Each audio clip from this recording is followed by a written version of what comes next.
लुपिजाइम plus, इसका pro body formula आपके digestive system को नेचुरली बैलेंस करने में मदद करता है। लुपिजाइम प्लस, आपका पाचन रहे इन कंट्रोल। नमस्कार, मैं हूं दिव्यांशी और आप देख रहे हैं दी लल्लन टॉक। अमेरिकी राष्ट्रपति डोनाल्ड ट्रंप के नाम पिछले हफ्ते एक लिफाफा आया। व्हाइट हाउस पहुंचने से पहले जब सरकारी मेल सेंटर पर इसकी चेकिंग हुई तो उसमें कुछ संदिग्ध रसायन दिखा। जांच करने पर पता लगा कि ये केमिकल एक जानलेवा जहर राइसिन है। अमेरिकी एजेंसियों को शक है कि ये पैकेट कनाडा से आया था। लिफाफा भेजने के शक में एक महिला को न्यूयॉर्क बॉर्डर पर कनाडा से अमेरिका में दाखिल होने की कोशिश करते समय अरेस्ट किया गया है। इस तरह से व्हाइट हाउस में राइसिन जहर भेजने का ये पहला मामला नहीं है। इससे पहले 2013 में तब के राष्ट्रपति बराक ओबामा को भी 2 बार राइसिन के ऐसे ही पैकेट्स भेजे गए थे। आइए आपको बताते हैं कि ये जहर क्या है और कितना खतरनाक है। राइसिन एक तरीके का जहरीला प्रोटीन है। ये कैस्टर नाम के एक पौधे के बीज में पाया जाता है।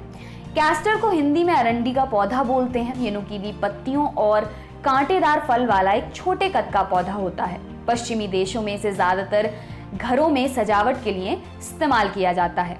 अरंडी के बीज में 5 से 10% तक राइसिन हो सकता है। इन बीजों में तेल की भी प्रचुर मात्रा होती है, इसीलिए इनसे कैस्टर ऑयल निकाला जाता है। अरंडी का यह तेल दवाइयों में काम आता है। मालिश करने और बालों में लगाने के लिए भी अरंडी का तेल खूब विख्यात है। इसके अलावा इसकी छोटी मात्रा खाना पकाने में भी इस्तेमाल की जा सकती है। इसे शरीर के इम्यून सिस्टम के लिए बढ़िया माना जाता है। अब आपके मन में सवाल उठ रहा होगा कि जब कैस्टर के बीज में राइसिन जैसा खतरनाक जहर होता है तो फिर इसी बीज से निकलने वाले तेल को खाने में कैसे इस्तेमाल किया जा सकता है।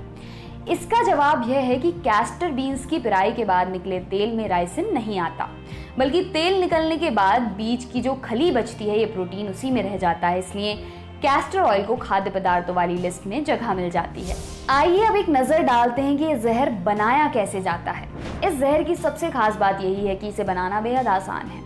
केमिस्ट्री की ठीक ठाक जानकारी रखने वाला कोई भी आम इंसान इसे बना सकता है।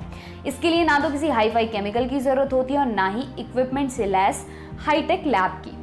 तेल निकालने के बाद कैस्टर बीन्स के बचे गूदे से राइसिन बनाने में क्रोमैटोग्राफी नाम की प्रक्रिया काम में आती है। पहले तेल निकालने के बाद बीज के बचे हिस्से का घोल बनाया जाता है, फिर पानी और हाइड्रोक्लोरिक एसिड की मदद से फिल्टरिंग के जरिए राइसिन बनता है। इसकी प्रक्रिया इतनी आसान है कि अमेरिकी सरकार ने इसकी रेसिपी को इंटरनेट तक पर बैन कर रखा है।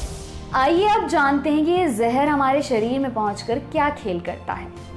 राइसिन खुद एक प्रोटीन है जो हमारे शरीर की कोशिकाओं को संक्रमित करता है। ये हमारे सेल्स की प्रोटीन बनाने की क्षमता खत्म कर देता है। इसकी वजह से शरीर के बेहद जरूरी काम रुक जाते हैं। यदि व्यक्ति बच भी जाए तो कई अंग स्थायी रूप से बेकार हो जाते हैं।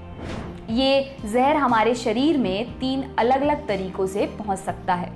खाने की किसी चीज में मिलाकर खिलाया जा सकता है, हवा के साथ सांस के जरिए फेफड़ों तक पहुंच सकता है, या फिर सीधे हमारे खून में सुई के जरिए पहुंचाया जा सकता है।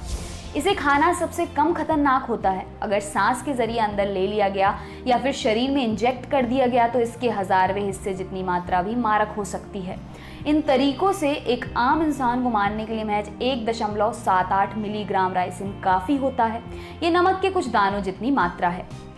राइसिन जहर का दुनिया में अभी तक कोई एंटीडोट नहीं बना है। मतलब अगर ये जहर ठीक ठाक मात्रा में आपके शरीर तक पहुंचा दिया जाए तो फिर बचने की कोई उम्मीद नहीं है।